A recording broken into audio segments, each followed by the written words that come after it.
Hidely Ho Drinkerinos, and welcome to today's episode of the Idaho Booze Podcast with me, Steve Kuntz. On today's show, we have Barbarian Brewing. They are in the house, and we are talking about everything with their lovely owner, Bre Hovely, who agreed to come on the show.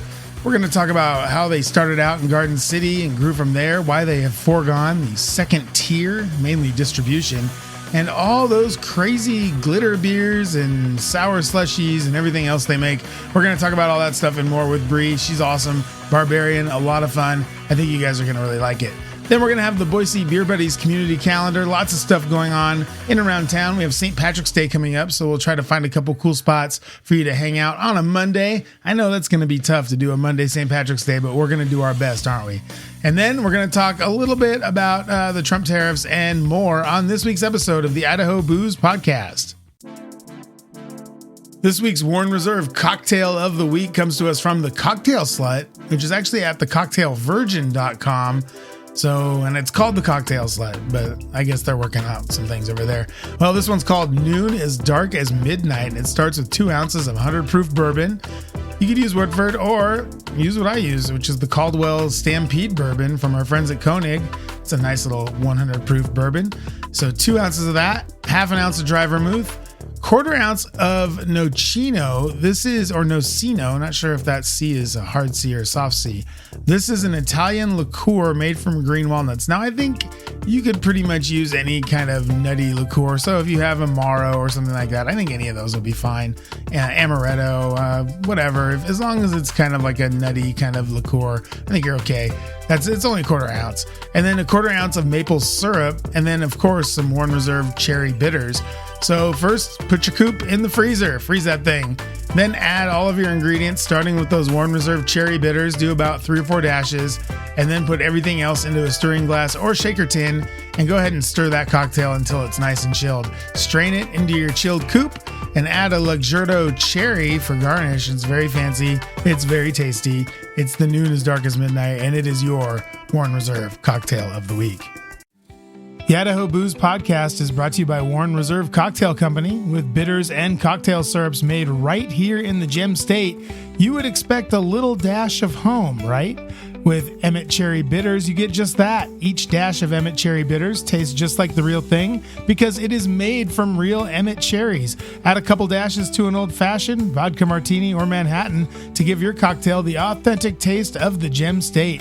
Get Emmett Cherry Bitters at warrenreserve.com, and don't forget to use my promo code IdahoBooze25 at checkout to get 15% off any order over $40. That's IdahoBooze25 at checkout. Give your cocktails a taste of Idaho with Warren Reserve Bitters at warrenreserve.com. Welcome back to the Idaho Booze Podcast. I'm your host, Steve Kuntz, and these Trump tariffs are not going away. In fact, a lot of saber rattling going on between us and Canada, which is a sentence that nobody thought they would ever hear nor say. It's just a very bizarre situation. The tariffs, so Canada came back with there were 25% tariffs that we put on aluminum and steel. Canada came back and said, oh yeah, we're taking your whiskey off the shelf there, you hoser. And then Trump came back and was like, not good enough. We're going to do 50%.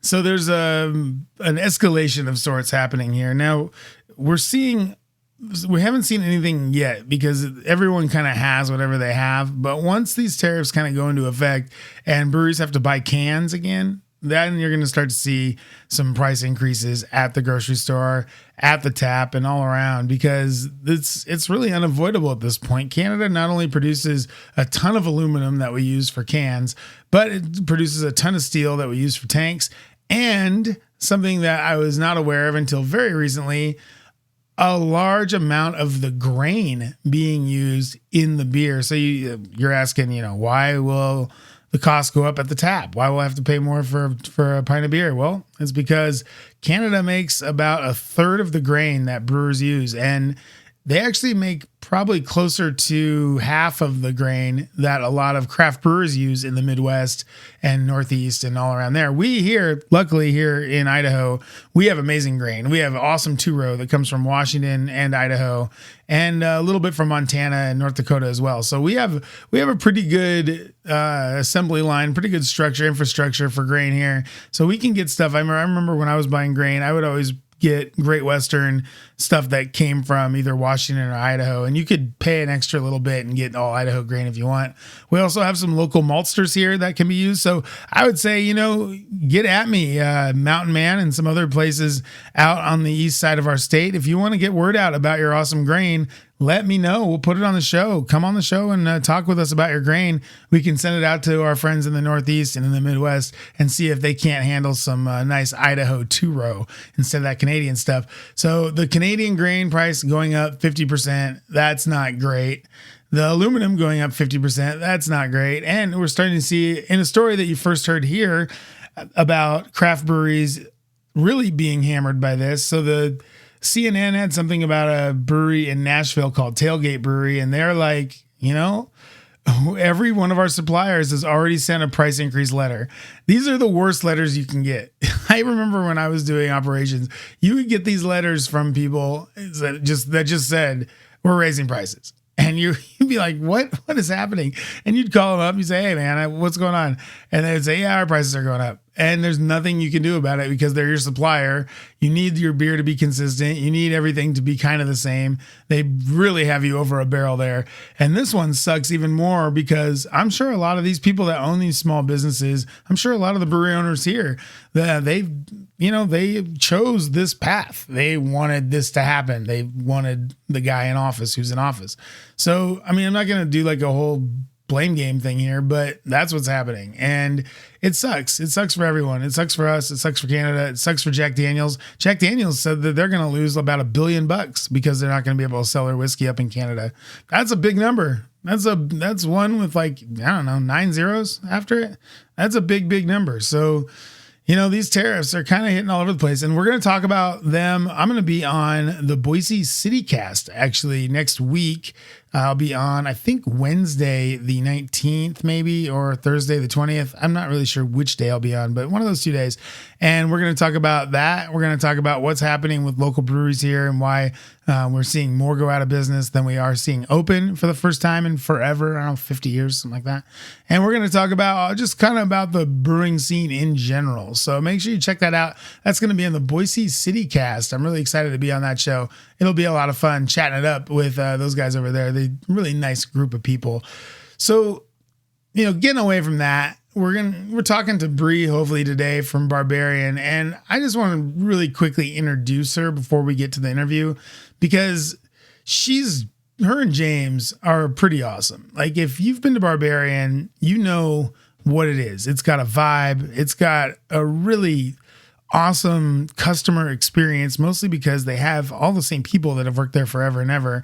And not only that, but they have some pretty damn good beers too. They have a lot of really nice beers. They have some beers that aren't my style. They do a lot of these slushies and these glitter beers and stuff like that. Although she says they only do glitter beers once every other year now. So maybe I got to lay off the glitter beer thing, but they do these other things. They take a lot of chances. I've reviewed them on my Substack. Go back to idahobooze.substack.com and check out my columns reviewing some of these things. I know there was one that was an orange creamsicle that I did.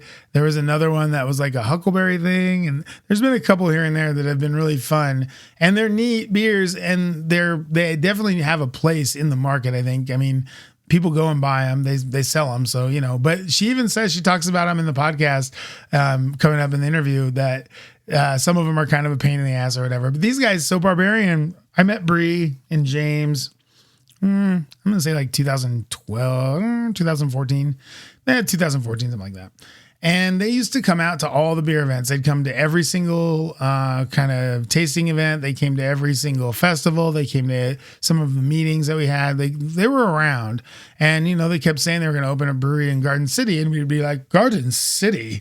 Oh, Garden City will never have a brewery. What do you mean Garden City? And James was pretty steadfast about it. And James is a pretty big dude. So when James says stuff, you're like, all right, maybe I'll listen to that. And Bre, also kind of intimidating in her own way. So when they talk, you listen. And James opened a brewery in Garden City, and it was And she talks about it. Bre talks, I'm not going to take it all away, but they opened this brewery in Garden City in a strip mall. And I remember just being totally kind of enthralled with the whole thing because they had like 9 seats. They had this little bar. Every time someone opened the door, a breeze would come in. It was pretty funny. And they just kept plugging away. And then they started out, they were only going to do a certain kind of beer we talk about in the interview. And that kind of fizzled out. I mean, it worked, but it didn't work to what they needed. So they started doing some other beers. I went in there to try their IPA one time and was blown away. They were doing hazy IPA basically before hazy IPA was a thing. Their Little Wolf, when it first came out, was this chunky, like minty sort of, it was just like, basically like all of the IPAs out now, it was like that. It was stone fruit, strawberry, some herbal to it. It was just like this crazy, like hazy IPA that wasn't hazy, I don't think, but tasted like a hazy and was just like way before its time, like probably 2 or 3 years or 4 years before these hazies started. But so you try and be like, oh, okay, well, that's a cool IPA. It's not, piney. It's not bitter. It's not, and then, but they kept working. They came out with all these other big beers. They had a couple of them that we talk about. The triple IPA that they came, I can never, it starts with an F. I'll think about Faramir maybe. No, that's Lord of the Rings. Anyway, they had this triple IPA that I just love. Oh, I love it so much. It's just a chewy, bitter, herbaceous, just a stone fruit again, tons of like pine. It's just like this really chewy triple IPA. I really love that beer. And so they would have these beers out every so often, or I'd be like, oh man, that's a banger. Oh man, that's a fucking banger. And then every so often they'd put out something that was like a sour with like kiwi and, guava or whatever. And you'd be like, okay, well, there's room for that too. It's not for me, but it's for other people. And they just kept working and kept plugging away. And you see James back there just sweating, and Bre would be out front sweating, running around, trying to serve all of her 9 customers. And then before you know it, they're buying the place next door. They buy the place next door. They expand. So they get to expand their bar, their brewery, everything gets bigger. So they pretty much doubled in size. So they're plugging away at that. They have this 2-room sort of, I think they bought Merriweather. Merriweather was over there. They bought that. They're really cranking. They're making, they have, 15 or 20 taps. They're really doing a great job of keeping everything on tap, but we're not seeing it in the stores. We're not seeing it out in the market. What's going on? And James and Bre are pretty steadfast. They're like, we're not distributing. We're a local brewery, regional brewery. We're just doing it for the pub. Okay, cool. That'll last. Everyone says that. Ask Jake from Lost Grove. We talked about it on here a couple weeks ago. It's one of those things that you say when you're a young brewery and you don't want to deal with distributors, but then sort of the reality of the situation is you have to deal with distributors. But they're not. They don't. They skip the second tier. They're not doing distribution. They don't have a distributor. Now, she does talk about it in the pod, in the interview, but, they don't have one, and they haven't had one for almost 10 years, and they're growing. So they go from that one room in the strip mall in Garden City. They buy out the room next door.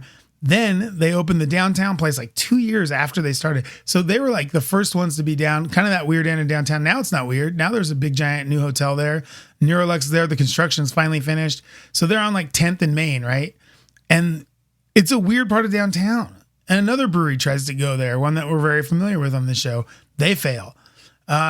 Several little restaurants, several little things go there and fail. It's just not an easy spot, but damn it, they're there, they're persevering, they're doing their damn thing with great service, awesome beers, and a really nice like community spirit at each of the breweries that you go to. And then the biggest thing is they expanded Garden City a couple of years ago. They get their big brewery, their big brewery in Garden City. The thing is huge. We talk about that too. Awesome story about how they got that and what that was all about. So really just a lesson in perseverance here from Barbarian. They started small. They worked their asses off. And now they're at a place where they're big and they have a lot of room and they have a lot of barrels and they have all this stuff that they're kind of still cranking. You'll see in the interview with Bre, she's still cranking, still trying to make things work. So just take that away from this interview and take it away from Barbarian. The Barbarian spirit is never say die, never surrender, never quit. Gas station food can be hit or miss, right? Not at Treasure Valley Chevron, TVC at Beacon Light and Highway 55, and I-84 at Gowan Road has all the snacks you need for a long road trip or just for the drive home.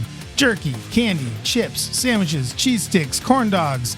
If you're craving it, TVC has it. Right now, get a free soda when you purchase a food boat at either TVC location. Want to win a box of jerky? Of course you do. Email the latest snack find at TVC to idahoboozepod@gmail.com and get a free box of beef jerky from Treasure Valley Chevron.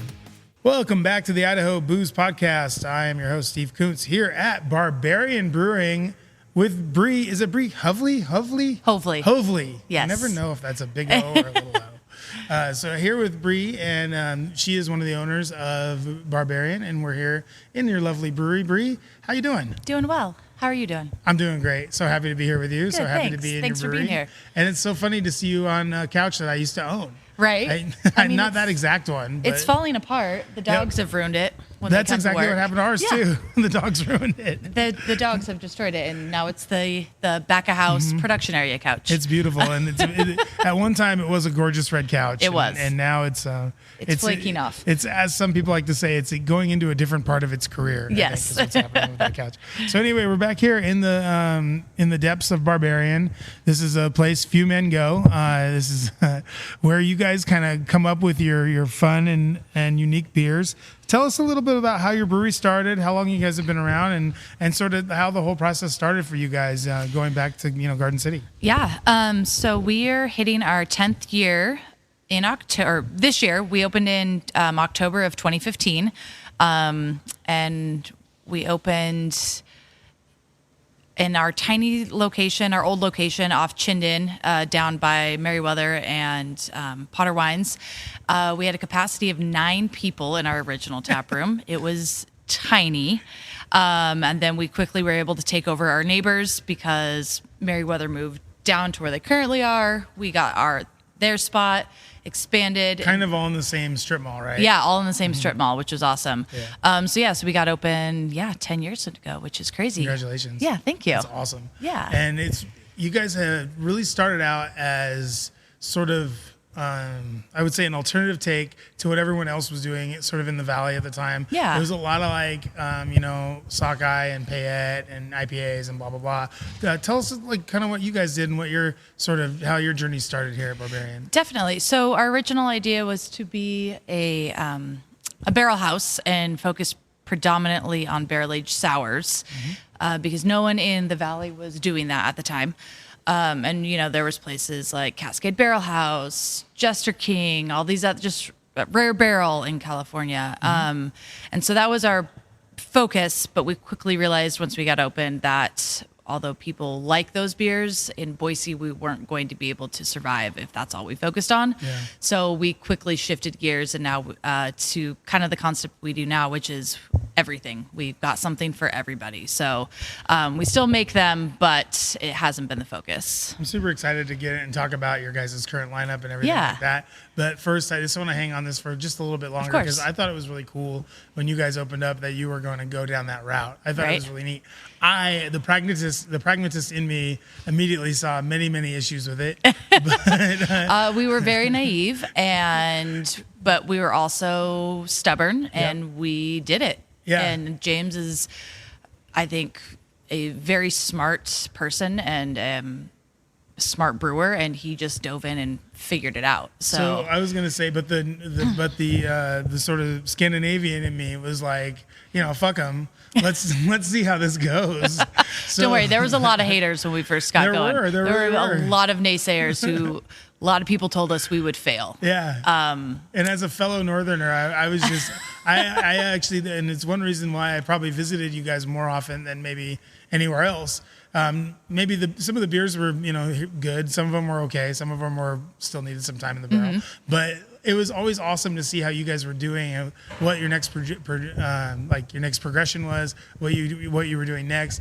I always looked forward to it. So talk about some of those early beers. Like, what were some of the beers that you guys started out with that you were really excited about? Yeah, I would say Funk Shine was one of our first non-sour funky golden ales we put out that aged in, I can't remember if the first one aged in barrel. I think it did. That was one. A lot of our stuff went early on was a little ahead of its time, and it took a couple years to catch on. And then by that time, we were stopped making some of the sours and funky beers because people just weren't ready for them. But we're starting to circle back around to them. So like we're making another Funk Shine this year with Pre-Funk for their 11th year anniversary, our 10 year. Good. So bringing that one back. Trying to think, we had a ton of stuff early on that just. You had a Belgian Golden. Yep, our very first beers were a Belgian Golden. Tripel was one of them. Tripel. We had Big Bad Wolf, which was a Imperial West Coast IPA aged on, or not aged, but it had like oak staves at first. What else? Little Wolf has always been on the board since day one. Morgan was out fairly Yep. early. So we've done the Morgan 10 years in a row. Elixir of the Gods. 10 years in a row. I want to say like Jotunheim or something like that. Jotunheim, yep. Some beer like that. Was barley early wine? off. Thor's, no, we had Old Samson was one of our first barrel-aged barley wines. And then we also had. I think I still have some Funk Shines in my cellar. In fact, I'm pretty sure I do. It'll be interesting. 95%. We opened one up at Pre-Funk a couple months ago, and it's still good. So Awesome. We'll have to see how those aged. Fantastic. But yeah, I'm trying to think what other early ones we had. We So had that was so kinda- many. I mean, we well- have like 500 different beers in our beer specs book behind the bar. Nice. Well, that is the way to, open and maintain a brewery is by having at least 500 beers. At that least you can 500 choose beers, from. yes. So one of the things I really enjoyed about your brewery when you guys first opened was sort of that you didn't know what you were going to get. And Yeah. it was like, so Funk Shine was kind of this like weird, funky, tropical golden ale, like Yep. you said. It was tart, I think, not sour. Or, Correct. Yeah. And then you had like the triple, which was just like a big, bad, nasty triple, like Yep. 10%. And we brewed one of those at Edge too. So I was always happy to see like someone else doing it because Right. it's nice to see like what other people, like I know what Belgian triples taste like. I drink them. I used to drink them all the time. Now, not so much, but Right. then all the time. But yeah, for you guys to come out with some of these kind of beers that I really love, because I love Belgian beers. Yeah. And I also have that kind of spirit of, wanting to try something new, wanting to try something different. So I don't think I was the only person though. You guys had that 9-room tasting room pretty packed. We did. Most of the time, right? Most of it. I don't think we were ever under capacity. Not Yeah, once. at least 9. Yeah, at least 9. Only 9. We only ever had 9 people in there. Right. For all of you narcs out there Yeah. listening. From only 10 years ago. 9. Yeah. Well, you never know with Garden City. Right. they could bring that. And not to say anything's wrong with Garden City, mind you. We love Garden City. And we do. We really do. Thank you so much for everything you do. But this new place is awesome. We'll talk Thanks. about that here in a minute. I'm just kind of Yeah. looking at it, so I'm getting it in. But so back to the early days, you guys, the one pratfall I saw with what you guys were doing, I think kind of a lot of us in the beer business at the time when we would get together and gossip about everybody, was that you were trying to put out a barrel-aged brewery like first, and doing barrel-aged beers requires something that I like to call time. So was that a huge problem when you guys first started too? Was just getting beers matured up to where you could get them out? No, not necessarily, because James started filling barrels the second we started brewing. Okay. So I think a few of the early ones probably didn't sit in barrel too long, or as long as they needed to. But then Kissed by the barrel. right. But then, I mean, we spent all of our money on barrels. So Yeah. right out of the gate. And that area that you had was what, like 10 by 10 or something, or 10 by 20 maybe? The tasting room was. No, just the brewery in the back. Oh, the brewery in the back, the original brewery was probably 600. No, it was 1,000 square feet. Is it? No, it's more than that. I think it was. know. I don't know. It wasn't very big. So, Yeah. but as soon as we got access to, I'd say, yeah, 10 by 10 or 10 by 12 or something like that. I mean, it was. We had like, no, it was at least 40 by 20. Oh, okay. You Back think there, so? yeah. Okay. But as soon as we got keys to the building next door, which became the whole brewery, I mean, we started buying barrels immediately. So James was constantly the first days filling barrels, Nice. and that's all he did Yeah. was brew and fill barrels. Yeah. So But then you even have like that beer, like, you have those beers that sit in the barrel, and instead of selling them, they're just sitting there waiting. I mean, it's almost like if you try to start a whiskey like distillery out, and you're trying to sell 7-year whiskey. Like you can't sell 7-year whiskey when you're brand new. So you must have run into some issues with, like, you know, whether it was beers that weren't quite matured up to where you wanted them, or, you know, how'd you guys work that out? We didn't. We just, if they weren't ready, they didn't go out. Yeah. And we've never had a focus on the finance side of being like, this beer has to go out at this date in order for money to come in. It's always just been like, it's ready when it's ready. And that's kind of been our motto since day one. And I think we've never really done anything the way the rest of the industry has done it. So that's kind of like, why not? Why stop? You know? And it's sort of like and you guys were off and running, doing this kind of barrel age thing. And when did you guys, you know, when was the decision kind of forced to you that you had to pivot and start making other types of beers, like, you know, IPAs or ambers or whatever? Well, I mean, out of the gate, we were already making IPAs and everything. But I think we quickly, within the first year, we knew that we were going to have to not focus on barrel age 100% and just keep. And what was that like? Was it a tough decision? Was it difficult to? No, we're small enough. We've always been small enough that we can pivot. So we've been pivoting for 10 years now. I mean, COVID was a big one. The shift in barrel aged beers this past 4 years has been a big one. So it's all kind of when you don't focus on distribution, it's not as hard to be like, well, that's not working. Drop it. Focus on the next thing. That's true. You guys move on. You guys have I'll dive into that now because that was something I want to talk about. You brought it up. So you guys don't have a distributor. Nope, we never never have had one. Nope. You guys do most of your business out of your tap rooms. How has that been for, like, how have you kind of navigated that, and why is it now at this point, 10 years in, I got to think it's like, it's a disdain for the distribution process, and it's just something you don't, it seems to me it's not something you seem to want to do. It's not. I'm not going to say we will never do it, but we said we'd never have a canning line, and we bought one in COVID. So, you know, there's that. For us, it's never been the focus. We're small batch. We do a lot of, half the beers we make, you can't distribute them on a big scale. You would lose money.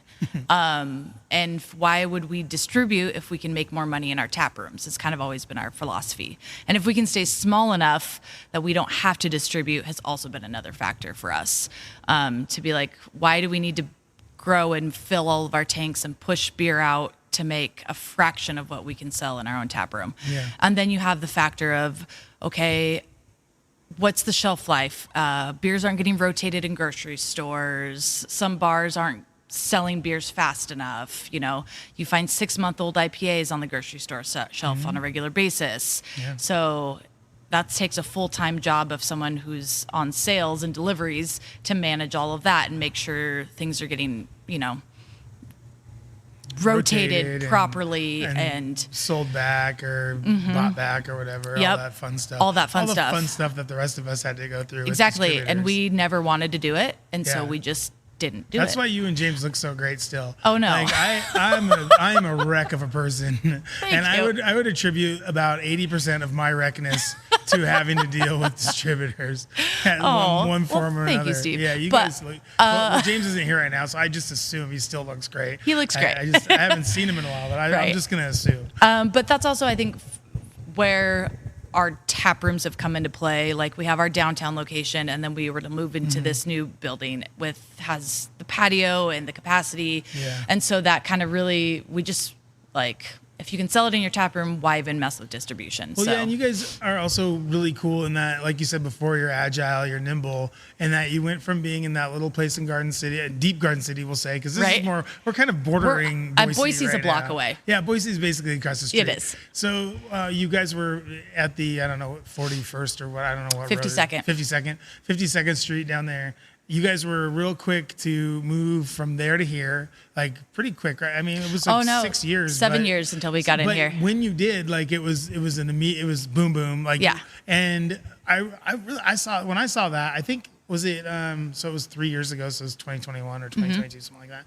And I remember seeing that and being like, well, yeah, that makes sense. Like they've got to get out of that little place and they've got to, and then you guys get the downtown place, and you guys were one of the first people to move into that part of downtown. Correct. So talk about what that decision was like. And I mean, Edge tried it and Edge failed miserably down there. So what is different about your place down there? How are you able to kind of keep it going?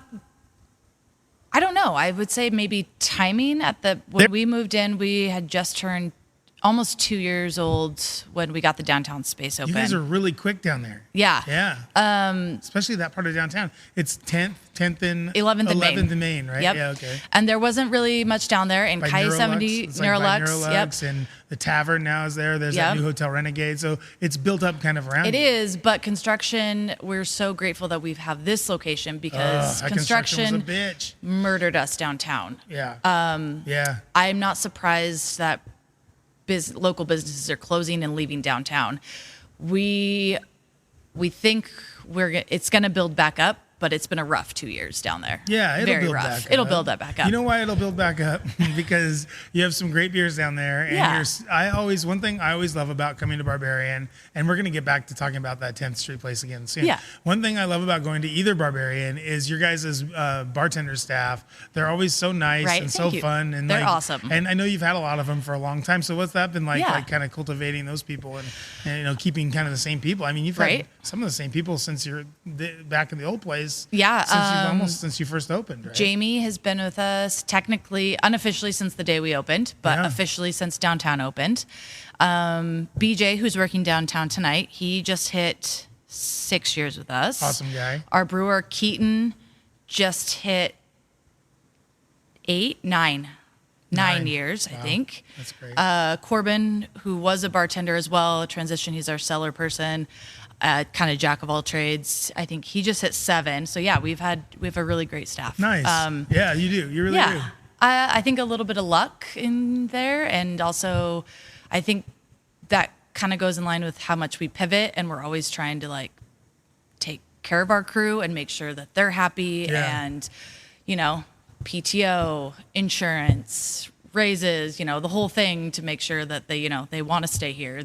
It's wild, everyone out there. Hey, if you run a business right and treat your people the right way, your business is going to be rewarded for it, right? Right. It's such a great lesson to everybody out there. And I don't think a lot of breweries or wineries or distilleries know that lesson. It really is one of those things I see a lot around here. I mean, because we're such an insular place, right? So everyone works everywhere. Yeah. But nobody doesn't work here.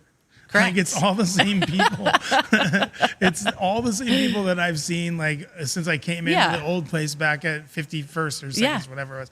And I think it's a testament to you guys. Again, just another one. And sorry if I'm being too nice here. No, but, I appreciate it. It is really cool that you're able to do that because as someone who's a consumer, I appreciate it because I can go in there and I can see Devin, for instance, and I can be like, oh, Devin's here. She'll know what I want. Exactly. It'll be work. Well, and we have people that come in that because they have their favorite bartenders and our bartenders know what they want or know what mixes of beers to mix together. Right, yeah. And I don't know what some of these customers want. And they'll just straight up look at me and be like, I'll wait for Jamie or I'll wait for BJ to serve me. And I'm like, oh, wow.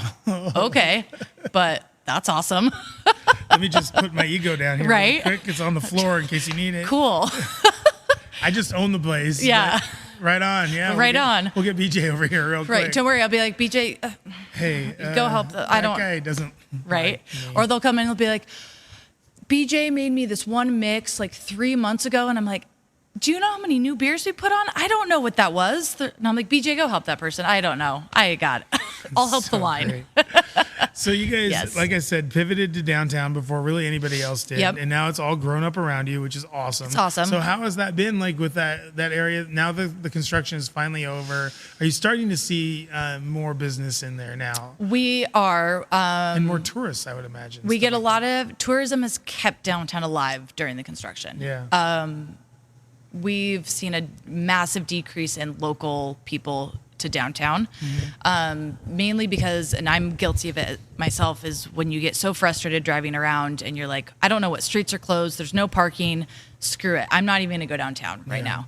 So tourism has kept us alive, but I think we're going to start seeing a shift again. And then we also did not a big remodel, but we kind of we changed all of our seating downtown. We added a stage for our music. So we're doing Tater Patch. Tuesdays have always been going on. So we added kind of like a platform stage for music. We have more lounge seating and just kind of, we call it our cozy revamp. So kind of cozy it up. Try and compete, with the speakeasies and the cocktail bars and everything else. Because, beer is not trendy anymore. No. So that has kind of been our shift this year. We're losing out. We are losing out. Aperol for some reason. Right. So trying to figure out how do we stay cool?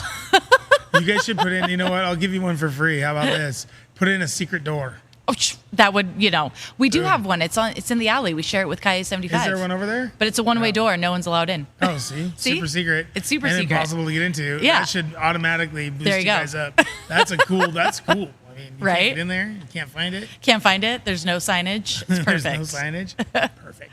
Yes. People are going to love that. Yeah. So you guys have kept kind of the tradition of alive of making sure that you have unique and fun beers all the time. I mean, if we just look at your guys' list I just looked at it right now out there, you have everything from like a mild beer that's 3-point-something% to like Persephone's Revenge or whatever that one is called. Persephone Porter. There you go. And you have another one that starts with a soft J that I can't pronounce. That's 15%.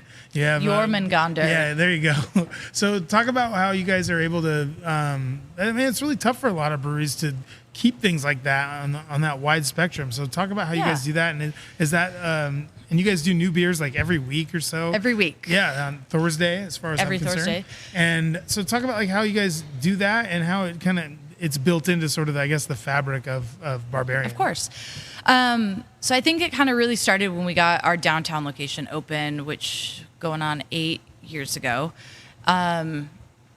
We kind of dialed in over the years our selection of beers. So we like to say we have something for everybody, and that includes right now we have 2 non-alcoholic options on draft. We have a hard seltzer that we've always made, but we've kind of dialed in over the years because we don't distribute and we can just focus on making small batches and figuring out what beers need to be on. So we always have 3 IPAs. We always try to have about 5 sours, but in a mix between kettle quick sours and barrel-aged sours.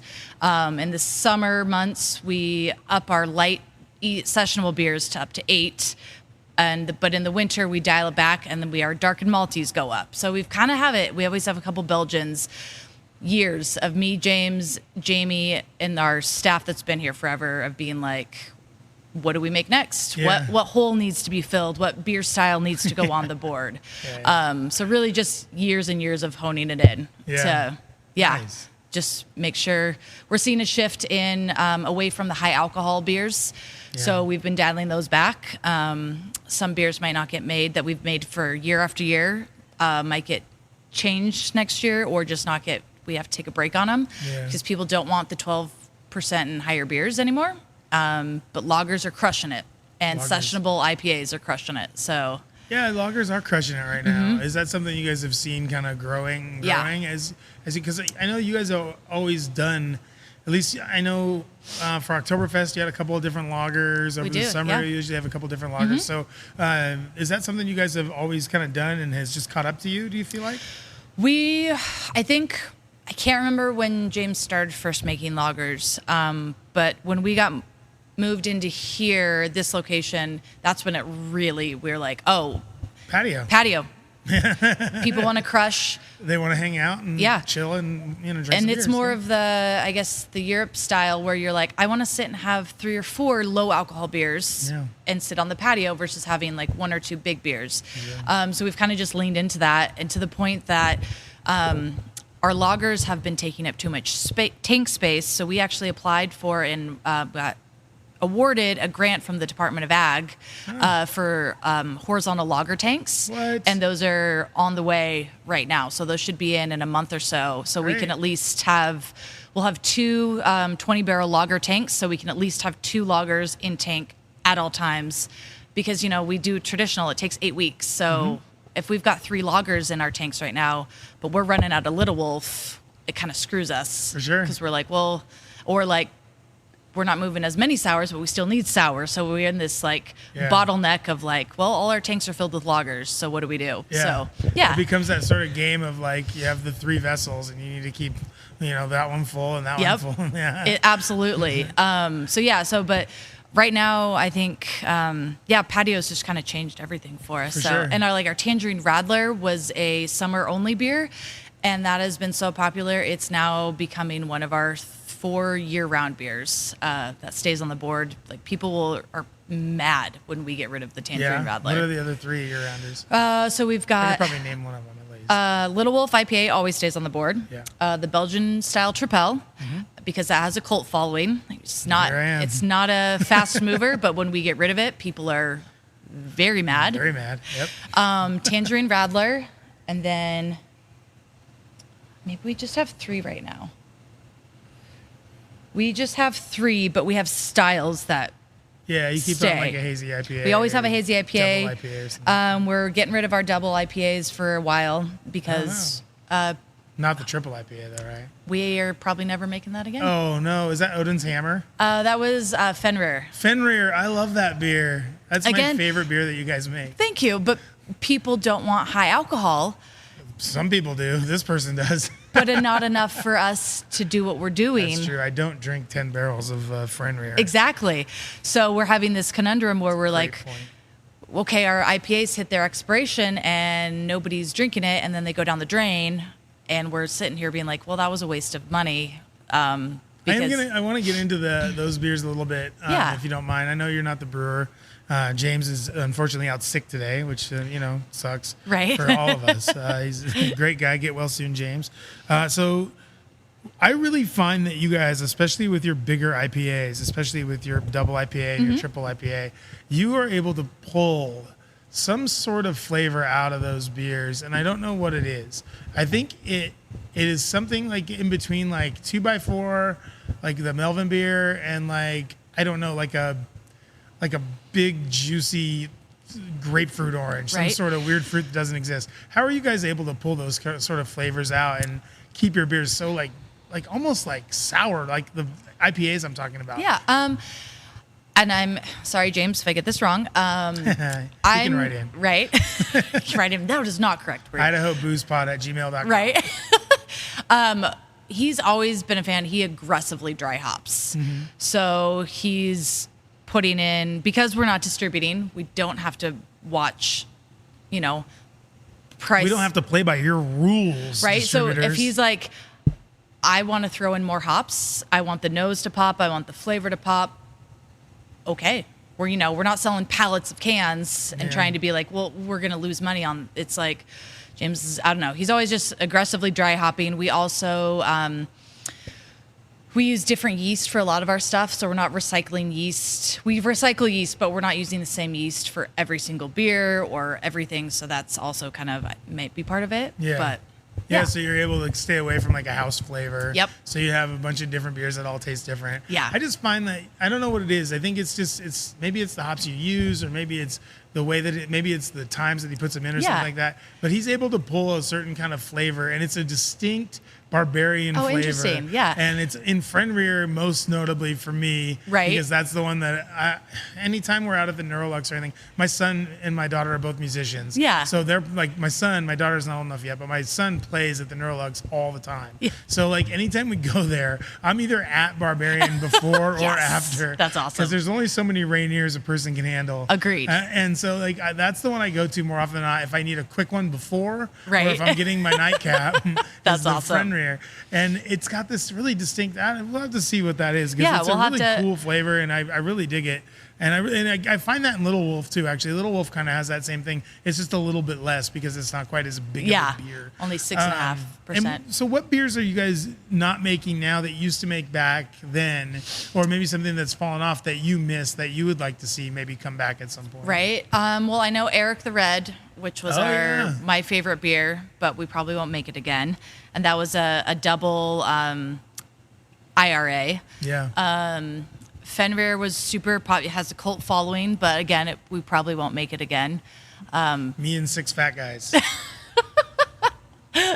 And we're finding a lot of people are just transitioning away from the big beers for health reasons, for just, your body can't take drinking 13% beers anymore.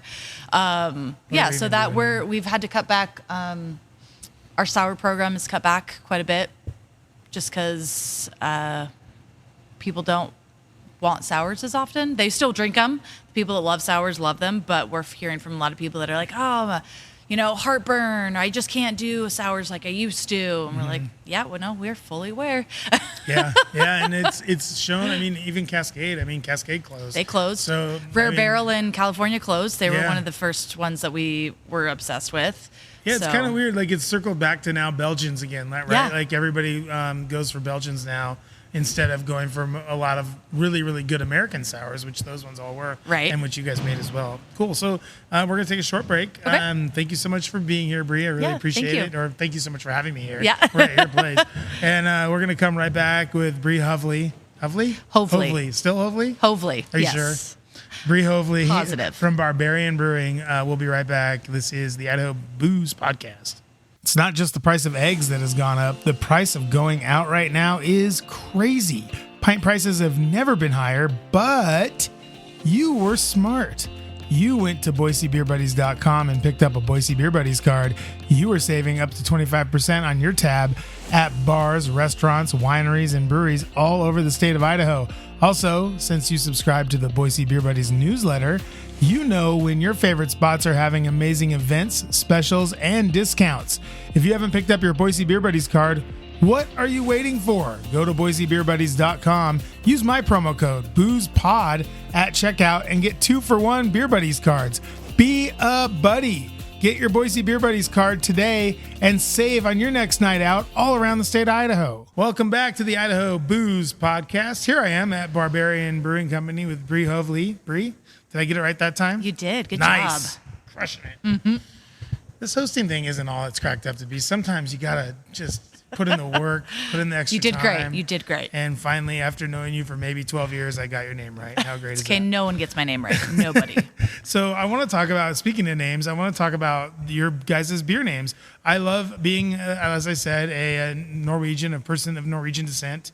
I appreciate all of the nods to our Norse mythology. Yeah. So talk to us about some of the beer names, some of your favorites, and some of the ones that you guys have come up with that you're kind of proud of and kind of love to see on the list. Well, I mean, I guess to start off, you're sitting right next to Freya, our fooder. There she is. She is. She holds our gold base. So Freya's pretty great. We've had, or I guess right now on the board, we've got Jormungandr, which is, the giant serpent that encircles the earth. I don't know who it is. Oh. I don't know Jormungandr. I did not grow up in a strictly Norwegian household. There we go. We had some food sometimes. Oh, yeah, that's about it. So Jormungandr is the serpent son of Loki and essentially encircles the earth. Giant snake. So when that thing came out, was Loki like, I'm not the dad. That's not me. Oh, no. Or did he embrace it? Loki loves him. Loki loves him. Okay. Especially if you watch, there's a Norwegian show. I think it's Thor, or is it called Ragnarok? I can't remember, but they have a whole Loki Jormungandr thing. Okay. So it's pretty great. There is Thor Ragnarok. That is a movie. Yes. And we also have a Ragnarok beer on draft right now. Oh, nice. Yeah. And we have a dog named Thor. Sure. Yeah. because he's a 120-pound Malamute. So, Oh, boy. of course, we would have a dog named Thor. He's also scared of thunder, so he's not a very good god of thunder. That's unfortunate for Thor. Right? Poor Thor. Right. What else do we have right now that's pretty awesome? Well, like you have Fenrir. You've had Fenrir in the Yep. past. You kind of hit the wolf thing pretty hard. You guys have had what, Big Wolf and Little Wolf? We tried to do a lot of Red Riding Wolf and right. That would be a good one. We haven't done that. A lot of wolves for IPAs. We also have Wolf Moon for Belgian White, Wolf and Moon. then What was the wolf? The Miami Vice Wolf one? we've got Danger Sunset. Oh, okay, which Danger has Sunset. a wolf in the logo Wolf holding and a logo. gun. Yeah, there you go. So those are all the wolves. We've got, let's see, Red Sonja, which was I think she was a Viking Yeah. warrior.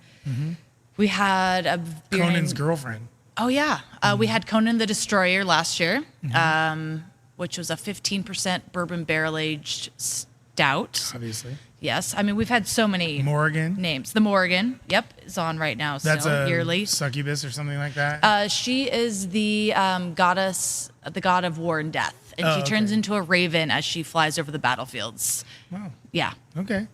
So so you guys, where do you get a lot of them obviously from Norse mythology and stuff like that. Where did the wolf thing come from? The wolf thing originated from our dog Conan, who's our almost 14-year-old Siberian Husky. He's a baby. He is, and we named him Conan not because of Conan the Barbarian, but because it's Gaelic for little wolf. Oh. And then when we named Barbarian, that came from Conan the Barbarian. Full circle right there. And then at first, the very first Little Wolf we did was made with the Conan strain of yeast. Oh. So that's kind of how we just went with that. And you guys are just like, we'll just grab this Conan strain Right. of yeast and let's see what happens. And then the scientific word for hops is Humulus lupulus, which I think translates loosely to like wild wolf or strange wolf. Lupulus is in there, yeah. Yeah, something like that. So that's kind of where the IPA is just, we went with the wolf theme. And now we're running out of wolves because the only wolf names that we don't have are all way too hard to pronounce. Yeah. So we can't use any of those. Well, you got Little Red Riding, what did I say? Little Red Big Riding. Bad Wolf or something like that. Yeah. You got that. You have a few that we can come Yeah. up with. And if you have any wolf ideas, send them into the show, idahoboozepod@gmail.com, and we'll get them over to Bre and James, and they'll be able to get a beer up there on the board for you. Right. And you guys just always have such cool names. They're always so fun and exciting, and your styles are just as exciting and fun. Right now, if we look at the list, what are we looking at the list right now? Just like in general, the first 5 that you kind of pick out there because you have the list right there. Yeah. We've got our S'mores Golden Stout. Obviously. We've got Kia Ora, which is the hazy IPA you're drinking That's right what I'm now. having right now. It's with almost gone. New Zealand hops. Other good ones, we've got Pura Vida, which is a tropical fruited. It's not quite sour. It's more of a tart ale. Another great name, Pura Vida. And just all the fruit he used, which is dragon fruit, mango, and pineapple, and it just made me think of sitting on the beach in Costa Rica. So Yeah. that's why I was like, awesome. Does dragon fruit have any flavor at all? Not really. It's just really pretty. Yeah, it's pretty. And it's neat to put up there on the board, right? Yeah, Dragon fruit. Exactly. Especially with Jamie, who does all of our chalkboards. She loves all that stuff. What else do we have right now? That's member berries. We just brought back, which is Good name. yep, named from a South Park. Yep, South Park. Yep. Remember? I remember. I remember. And that one has 350 pounds of raspberry, blackberry, blueberries, and strawberries in it. Jeez. So 3 gallons of fruit. That must have been quite the Fred Meyer receipt that day. Yeah. Well, actually, we do a lot of wholesale on that stuff, but All right. yeah, it's a lot of James standing on a ladder pouring Buckets. buckets of fruit into the fermenters. I like it.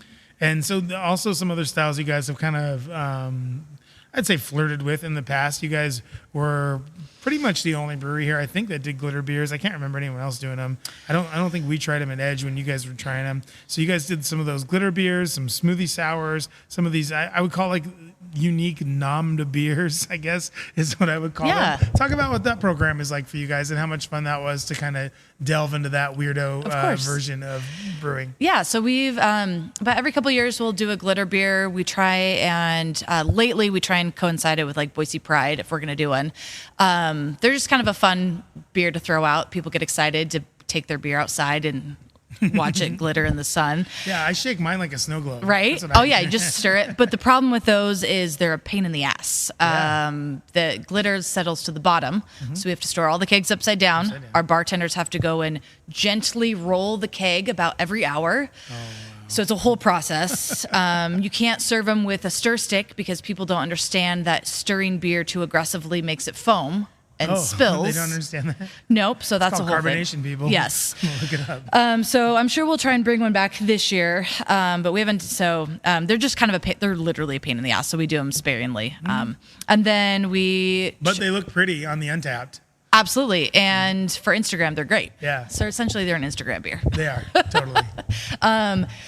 Our smoothie sour series, I think technically member berries, we're calling a smoothie sour. So let's dive into that a little bit because Yeah. I've had them before. I've reviewed them for my column and I think on the show too. I'm not sure if I did them on the show, but I definitely have reviewed them in the column. And my thing with the smoothie sours is they are aggressively smoothie-like. Yeah. And talk about what makes them smoothie-like. What goes into them? What do you guys put in those that make those have that kind of Yeah. So texture? on some of them, I mean, a shitload of fruit, one. And then on the second part of it is not all of them, but quite a few of them. James will add like frozen yogurt Some kind mix. of yogurt, yeah. Yeah. Or lactose. We have been trying to stay away from lactose because, a lot of people can't have lactose. But the frozen yogurt mix has been a big part of it, like Okay. the froyo mix. Yeah, you can definitely get that in there. Yeah. Like, especially the orange Julius one. I think Yeah. was the one that was Orange the most, creamsicle. Orange creamsicle. Yeah, Yep. yeah, you're right. And it's just it's very heavy and also light at the same time. Yeah. It's a very weird kind of beer. So how do you guys come up with that? Like, do you guys research it or whatever, or is it just something James tries, or how does that kind of work? A lot of it is James will, I don't know. He has like a lot of ideas, and then sometimes at the same time he'll see like another brewery in another country or another part of the U.S. is also doing the same thing. Yeah. And then he just dives into researching on how to make them. Okay. And because we don't have a pasteurizer or anything, we try not to distribute them very much. Because those beers also have a tendency to not behave once they're in the can. Sure. We've had lots of problems in the past where, all right, well, these cans are going to be used in slushies from here on out because... Got some Bulgers. Yep. Yeah, so like this year, we did orange creamsicle last year. We're going to bring back tarte de queso this year, which is the Basque cheesecake. Sounds like cheese. Yeah, Basque cheesecake. So it'll be, I think, raspberry is the flavor. And then probably frozen yogurt in the mix as well. So, yeah. All right, cool. With a little bit of graham cracker. Oh, no, because the Basque cheesecake doesn't have a crust, so no graham cracker in that one. No graham cracker Yep. in that one. Wow. You guys sound like you're having an awful lot of fun with some of these beers, the smoothie sours and the glitter beers and some of the barrel-aged stuff. You guys are still putting out a pretty good amount of barrel-aged stuff. And we've heard this from a number of brewers that have come on the show. Like, it's just tough barrel-aged right now. The price points are kind of out of whack.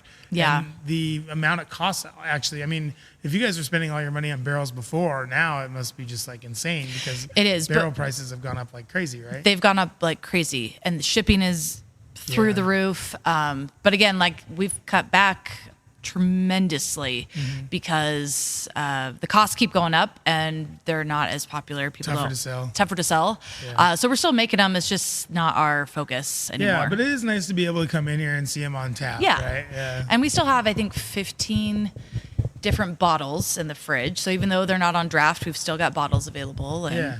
Yeah. And you guys can, and it's better for everyone out there that's listening, to come into the brewery like this, especially when like this doesn't have a distributor and doesn't, I don't know, do you guys have to post your prices with the state? I do, yep, because we Yeah, still you do. sell kegs to a few places. Okay, cool. Yeah. So, I mean, it's better to come in here and try to find like a barrel aged something rather than, try to find it out in the wild somewhere. Right. Yeah, most likely if we do have kegs out in the wild, it's going to be if some of our IPAs, Yeah, I cannot lagers. recall seeing.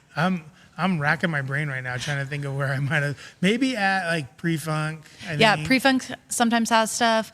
We're dropping off. Handlebar is getting kegs for Beach Week. I was going to Handlebar is the other one that I was thinking of. Yeah, Handlebar. Okay. Bitter Creek and Tap House, we sell kegs too. Oh, Bitter Creek, sure. Yeah. Yeah, awesome. So. Oh, and Tap House. Yeah, that's right. Okay. Yeah. So those are all places that you can go and find. Yeah, we'll have some beer Bre's on it. Lovely beers if you want. Ale Fort. So. Oh, you guys will be at Ale Fort? Yeah, we're actually Ryan from Pre-Funk. He's getting some Elixir of the Gods for Ale Fort. Oh, fancy. That's where you will find a barrel aged sour. Oh, Ryan. Oh, that sounds like that'll be a fun time. I really, Ale Fort's a lot of fun. Even though this year, Tree Fort, we're going to be doing a whole Tree Fort episode, actually. Oh, so sweet. We'll be blowing out a whole episode just on Tree Fort at the end of the month, and that'll be a lot of fun. I can't wait to do that. But yeah, that's awesome that you guys are going to be involved in Tree Fort. I think you guys have been involved in Ale Fort since the beginning, right? I think so. I don't think we've missed a year. Part. For the most part. I would say maybe even for all the parts. Yeah. And this year we're excited because we will be debuting our Fort George Barbarian collab at Ale Fort as well. So yeah, what's going on with that? You guys hooked up with Fort George and created a little baby beer, huh? We did create a little baby. Well, a crazy IPA beer, but yeah. Yeah, James flew over a couple weeks ago and made a beer with Fort George, and he's super stoked. It's like it's a Strata hop bomb, essentially. Wow. They use like 4 different types of Strata hops, like T90, Cryo, Whole Cone, and then Abstract hop oil. Wow. So they're basically Seems like a lot. Oh, and then they used anchovy hops, which are a new hop, but they have they don't taste like anchovies. They have a strawberry profile. Oh. Yeah, which is going to complement the strawberry. Or no, they have a watermelon profile. I'm sorry. That's all right. The Strata have a strawberry profile. And Stratas then Dank. Stratas are interesting, right? They have like kind of a coconutty kind of thing going on. So there's gonna be a lot of flavor in that beer, it sounds like. It should be. Especially you guys with Fort George. I mean, Fort George, they know how to make an IPA. Yes, they do. They're some of the ones that I've reviewed. Some of my favorite ones have been from those guys. They're an amazing brewery. James was super excited to go over and learn from them and make the beer. So it'd be great if you guys could get on the 3-way train with those guys. Right, and do maybe. one of those. Fingers That'd be crossed. super fun. Let's cross our fingers for that. The only other time we've had a brewery that came close to us do one was Barley Browns was on a 3-way nice. one time. Well, that makes sense. They usually, for those big ones, stick with breweries that are in your same distribution, have the same distributors. Yeah. So we were fortunate because we don't distribute to even get the opportunity. You guys do whatever you want. Yeah. Yeah. We're not playing by your rules here at Barbarian. Right. So that'll debut at Ale Fort, and then you'll find a few kegs around town, and we'll have kegs of it as well when it gets to the market. Sweet. Yeah. Well, make sure to let me know when that comes out. I will. I want to give that one a try. I want to say as an aside, I do really appreciate you guys putting out, and if you guys aren't following Barbarian on Instagram, you can follow them at Barbarian Brewing Idaho. There you go. And they put out their new beers every Thursday. It's a great help to me because I'm trying to review new beers. And you're really the only people you and Sockeye started to do a little bit, but you guys are the only ones that do it week to week. So thank you very much you're welcome. Your whole social media crew, whoever that might be. Me. Oh, I'm looking at her. Yep, There she me. is. I do all of it. Well, you're doing a great job Thanks. with that, Bre. I really appreciate it. So we're looking at a bunch of bourbon barrels, or a bunch of barrels right now, some bourbon barrels. How's the split right now with barrels? Where are you guys at? Like, is it mostly bourbon still, or you guys still have some wine barrels, stuff like that? Well, right now we're sitting in our sour cove. So these are all sour barrels. Nice. Our bourbon barrels are all the way across the brewery on the far wall. That's a good idea. Yep. So we do have a mix right now of, we've got some gin, bourbon, wine, I believe tequila barrels for Desert Bloom. Interesting. So mostly still wine. Some of these are the original barrels from 10 years ago that we're still using. I mean, why not? They still hold water, right? Yep. So this is your sour program over here, and it's a pretty good looking program. You guys got quite a few barrels over here, plus Freya, obviously. Yeah. That thing is what, like? She's a 20 barrel 20 barrels? fooder. That thing's huge. And we're going to have a picture of that on the show notes, and also probably with the show as well. Then we'll get some pictures of the rest of the brewery as well for you guys to check out, because it's kind of secret. It's, like I said, I've known these guys forever. First time I've been back here. Oh, so, nice. that may just be because of me. People don't invite me into a lot of places. Oh, we've been opening up the cove for overflow seating in the winter, but once patio gets open, it's done. Nobody back here. So let's talk about your new patio. You guys recently just renovated, spent some more bucks, put in a new patio, basically put in a new patio. Now, this is it was an interesting thing while you guys were doing that. You guys kind of had to open up the parking lot a little bit, which already sucks because of the parking situation, which we'll get to in a second. Yeah. But you guys, so tell me about the renovations to the back patio and what that means for you guys moving forward. So we basically, our patio originally was just set up on asphalt. It's just an extension of the parking lot. And asphalt is fine until it's not. It gets hot. It literally chairs sink into it in the summer. It flakes off. It's kind of just a nightmare. And then we had temporary oak barrels that we attached our sunshades and our lights and mistress to, which is fine in theory. And these oak barrels will filled with concrete. But when you get windstorms like we do every week in Boise, here and there, the sunshades create a draft and it whips those barrels over, and then pretty soon concrete oak barrels are slamming to the ground. So that was that'll hurt a toe or two. Massive frustration for us. And then we also had this dugout with all these rocks, which just means kids are throwing rocks everywhere, and rocks and people on a patio is never love good. to throw rocks. Yes, they do. So we essentially ripped out if you've never seen our patio, it might not look that different, but we essentially ripped out all the asphalt, put in gas lines for fire pits. So we have some fire pits out there and room for more gas pits, and then laid concrete and then put in permanent steel posts so that nobody can get hurt in a summer windstorm. And there's like some more lighting out there and stuff like that. And were you able to and you can kind of cover it in the winter? Is that what's we won't cover it in the winter, but we'll put sunshades back up as soon as the weather gets nice. Okay. So. And knowing James, was James out there digging trenches for gas lines and stuff like that, or no? Did he let someone else handle it? We had to let someone else handle it this round. So it feels like James was out there. I feel like he was pacing around. Right. Normally we would. Every other project we're out there, but for this one, it was such a big undertaking that we had to just let. He's like, is that gas trench? Is that 6 1/4 inches or what? Like, what are we talking? Yeah. So the Boise Building Company did the nice build out. Shout out. Boise they're Building awesome, and they're actually our neighbors right behind us. So yeah. Well, let's talk about your neighborhood. You guys are in a very cool part of town. We are. I personally come to this part of town, I don't know, like once a week. Hell yeah. And I live all the way out in Eagle. Oh, shit. And I love coming. Yeah, exactly. And the reason is because there are so many awesome places. I mean, you guys are here. The river is right there. So you have Talaya right there. Yep. Who friend of the show. They've been on the show. Oh, good. We have Sandbar right next door to that. We have Yard Arm just right down the road. And then you have Bardnay just moved in. We've got Stagecoach, Split Rail. I mean, and then even across, you have Parcero across the street. Just a veritable smorgasbord of places where you can Push go. and Pour, Rosa, the taco shop just opened up. There's a new coffee shop down by the wave. I mean, there's a ton plus of stuff. with everything else opening up at that new the boardwalk or whatever that place is called down the street, the Love Boat. And so talk about what that's been like being in this neighborhood. I know there's been a lot of challenges, but what are some of the really nice things about being in such a cool neighborhood with a lot to do? Yeah.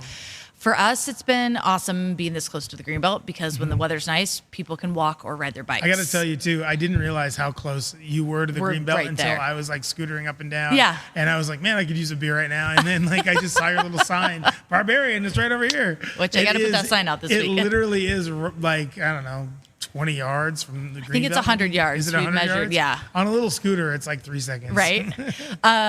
So the foot traffic has been amazing down here. I mean, on a nice patio day, our bike racks are overflowing with bikes, which is really cool. We love that.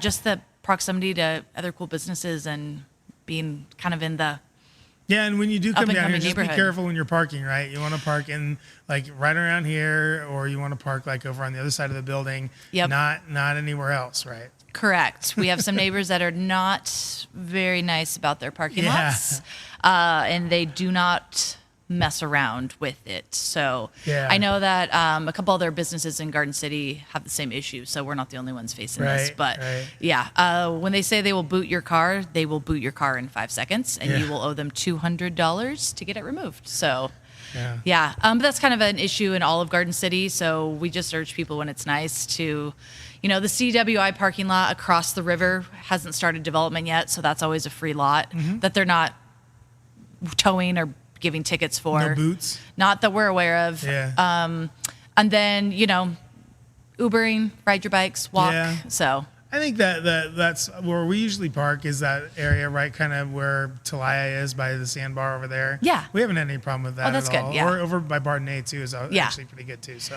that's like kind of the spots. And it's important to know that stuff because, you don't want this to become like a downtown situation where people won't know where to park or won't know. And we've been trying to educate everyone. It's just kind of a hard battle because some of the signage around here for the places you're not supposed to park aren't well done. No. And so people it's miss also them. new.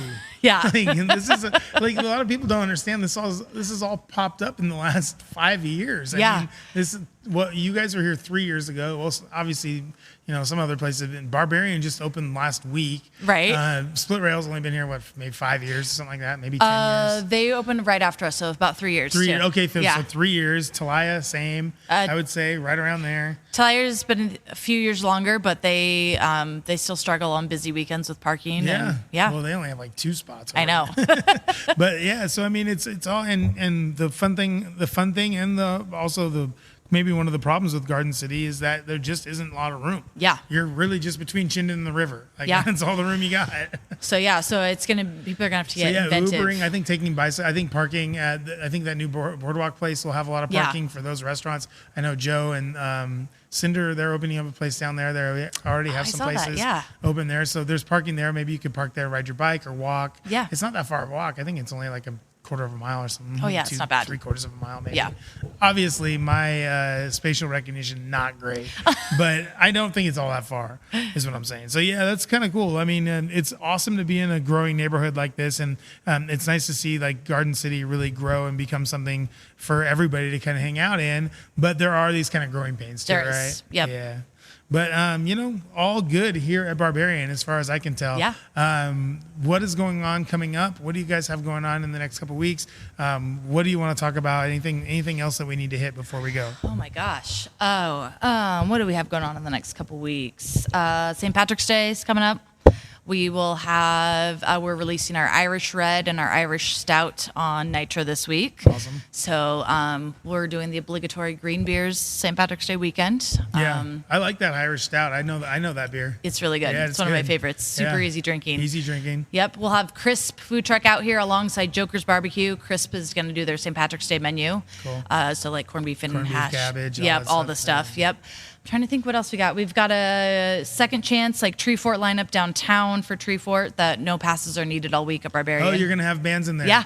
Awesome. So we'll have Tuesday through Saturday, we'll have music down at Barbarian. So no passes needed. I got to make sure to talk about that when we have the please do. Big old Tree Fort show. I know. I'm trying to think. We've got, I just have my list here. What else do we got coming down the pipeline? Our Danger Sunset sour's coming back. That is the Miami Vice Love that Wolf logo. theme. Awesome logo. Good beer. We're gonna do a Thin Mint Gold Stout. Why not? Because Why not? Beginning of April for the Bourbon Barrel Age Stout fans, we have our Waffle Cone Stout coming back. Sure. So that makes sense. Right? So we're gonna look forward to the waffle cones. What was the one before that one? The Thin Mint. Thin Mint. Put those two together, as far as I'm concerned. Oh, actually, that'd be really good. Pretty nice. I mean, Yes. I didn't get this physique by not eating Thin Mints and or waffle cones. So yeah, that's awesome. Well, Bre, thank you so much for having me out to the brewery today. I really appreciate it. Thanks for coming out. Thanks for buying me a beer. That was really nice of you. Of course. Do I owe for this? No, actually? you don't. That's gonna set me back a couple bucks. You guys have to pay for all this new patio and everything else. So I totally understand that. And thank you so much. Yeah, it's been great having you guys on. I've been wanting to have you on since I started this thing. So. Thank you so much again. Yeah, you're welcome. Thank you for coming out. I appreciate it. I really wish you guys nothing but the best as you continue forward in your little distributor proof brewery over here. I said no. Never say never. Never. Never say never. So thanks so much to Bre, Barbarian Brewing. Check out the show notes. We'll have stuff on there for the Second Chance concerts for Barbarian. We'll have stuff on there for what they're doing as far as beer styles and St. Patrick's Day. We'll have all that on there so people can click and check it out themselves at the Substack, idahobooze.substack.com. And if you're not a subscriber, Bre, you should go ahead and subscribe to that because I do review your guys' beers a lot. So sounds good. You might want to check that out I will. before that thing goes mainstream. The Idaho Booze Podcast is brought to you by Warren Reserve Cocktail Company. With bitters and cocktail syrups made right here in the Gem State, you would expect a little dash of home, right? With Emmett Cherry Bitters, you get just that. Each dash of Emmett Cherry Bitters tastes just like the real thing because it is made from real Emmett cherries. Add a couple dashes to an old-fashioned, vodka martini, or Manhattan to give your cocktail the authentic taste of the Gem State. Get Emmett Cherry Bitters at warrenreserve.com, and don't forget to use my promo code IdahoBooze25 at checkout to get 15% off any order over $40. That's IdahoBooze25 at checkout. Give your cocktails a taste of Idaho with Warren Reserve Bitters at warrenreserve.com. Welcome back to the Idaho Booze Podcast. I'm Steve Kuntz, and this is the Boise Beer Buddies community calendar. Lots of stuff going on. As you can imagine, there's like one St. Patrick's Day thing in here. So we'll check out some St. Patrick's Day stuff after the community calendar. Just an update, the Dusty Rose Reserve, formerly the Growler guys, I think, in Meridian. Yeah, that place now offering $1 off every alcoholic beverage with your Boise Beer Buddies card. So that's pretty sweet. Payette Brewing, this is on Wednesday, March 19th. They are doing a Boise Beer Buddies social over there on Pioneer Street. This is an epic night at the brewery. Enjoy pre-made flights of limited release beers, and as a bonus, snag a free Payette koozie. That's not bad. So get over there on Wednesday, 4 to 7 p.m. Oh, Voodoo Brewing. Talked about them last week. It's their birthday and St. Patty's Day. So this is going to be a weekend celebration this weekend at Voodoo in Meridian on that awesome patio. Don't know if the weather is going to cooperate, but who knows? So get out to Voodoo this weekend for their 1-year birthday bash. They'll have delicious food, fun entertainment. Their food is pretty good. Their beers are tasty, a little on the heavy side, but they're good beers. Check out that, what is it? Whatever their super light beer is. Pretty tasty beer. Beer Buddies receive $1 off your first drink on each visit. So that's pretty cool. And then we have Old Speak. Oh, are they open? Oh, looks like they're opening up. Alliteration Ales, our buddy over there, Adam from Alliteration. They are going to start officially pouring at the Old Speak Book Beer Bar. He got that thing done fast. Monday, March 24th, looks like an industry night, 4 to 9 p.m. Oh, you guys listening to this episode, you're part of the industry. Just get over there, check it out, get your Boise Beer Buddies card, and I assume there's going to be some sort of thing that you can do. I'm not sure.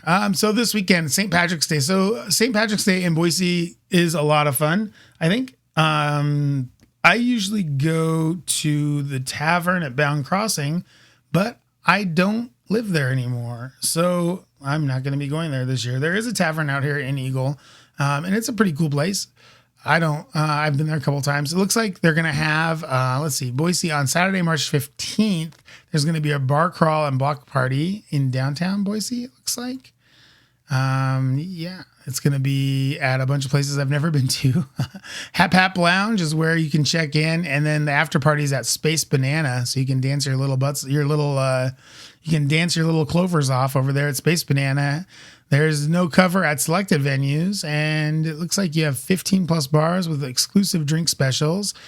And you can pick up tickets at the Hap Lounge on March 15th, starting at 3 o'clock. So that sounds like a lot of fun. Let's see what else is going on. Treasure Valley Family YMCA is having a fun run pass. McClary's is always a lot of fun. Looks like, Barbarian. Yeah, Bre talks about it in the episode. You guys heard it already. She's doing a green beer, and they're going to do a lot of other stuff there with some, I think they're releasing a red and some other things. So that'll be a lot of fun. And as always, you can go to all the fun little Irish bars we have downtown in Boise. Tom Graney's, Silly Birch, Whiskey Bar, all those places. Hooligans out in Meridian, cool place. Oh, Michael's is awesome. I love Oh, Michael's. That's a good starter spot for St. Patrick's. You'll find a lot of friendly faces in there. And McClary's, of course. I think there's, at least one location. Check those out. So you can check that out and more. The Boise Beer Buddies, they'll steer you in the right direction. Go to boisebeerbuddies.com.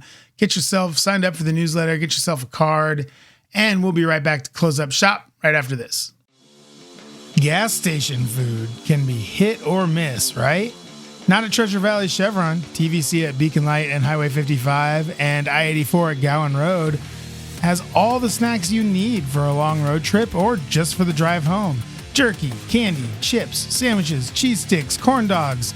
If you're craving it, TVC has it. Right now, get a free soda when you purchase a food boat at either TVC location. Want to win a box of jerky? Of course you do. Email the latest snack find at TVC to idahoboozepod@gmail.com and get a free box of beef jerky from Treasure Valley Chevron. Welcome back to the Idaho Booze Podcast with me, Steve Kuntz. Just want to thank Bre Hovely for being on the show today from Barbarian. Sorry, James couldn't make it. James, next time we'll get a rain check, get you on. Real quick, they are doing the damn thing down there at Barbarian. Get out there this weekend for St. Patrick's Day. They are going to be releasing that red beer, plus I think an IRA or something like that. They have a couple of new ones. Bre talked about it. You can go back and listen. Check that out at the Barbarians. Both locations are going to be celebrating St. Patty's Day all weekend, so check that out whenever you can. I want to thank Warren Reserve. Thank you so much for your sponsorship. Thank you, Treasure Valley Chevron. Thank you, Boise Beer Buddies. Thanks to everybody listening. Really appreciate you guys listening. Please share, please subscribe, please rate and review. You can do that all over the place. Spotify is a good place to do it. Apple Pods, you can do it there. YouTube, we're on YouTube. You can do it at Substack, which if you want to get all my written stuff and my talky stuff straight to your email box, that's idahobooze.substack.com. You can get there. And it's right now free of charge, so you don't have to worry about paying anything for that. And as always, just want to thank, everybody out there. Really appreciate everything you're doing for the community, for everything else. You guys really making it happen. St. Patrick's Day weekend should be a lot of fun. Be careful out there. Use Uber, use rideshare. Don't do anything too stupid while you're out there blarneying your Barney Stone or whatever it is, chasing the snakes out of Tom Graney's, stuff like that. So have a good time this weekend, but be safe. And as always, thank you so much for listening. Good day and good drinking, everyone.